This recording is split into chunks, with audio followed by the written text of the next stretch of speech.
There are several different ways of importing MIDI files into Logic.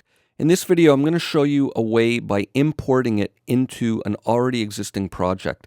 Now, the disadvantage to this is that it doesn't import global information like tempo maps and markers and things like that, but it does allow you to add it into your existing project without any hassle. Now, there's two ways of doing this. You can go under the File menu and go Import. I'm going to select it.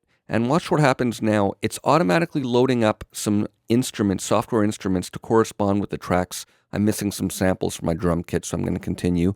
But what it's done is it's added it into the bottom of my session here, and it's called up a piano sound for there, and a bass sound for there, and drum kit sound for there. So it's loaded in from software instruments. But if we look in the tempo list, we'll see that it hasn't imported my tempo mappings or any of the markers. Now, another thing we can do, I'm going to get rid of this, is if we want to import them but not have Logic generate software instruments automatically, what we can do is hold down Option while we go under File, Import. My finger's down on the Option button. I'm hitting that. And now it imported those files on generic MIDI tracks for outboard MIDI. And we'll see here that we can see it's got the program changes in that I've put in the event list when we exported it.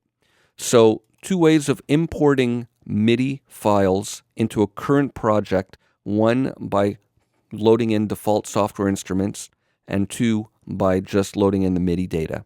Importing into an already existing project like this, in my opinion, is most useful if you're just bringing in one region that you want to add into your already existing arrangement. You don't really need the tempo information. It's good for bringing in type 0 MIDI files.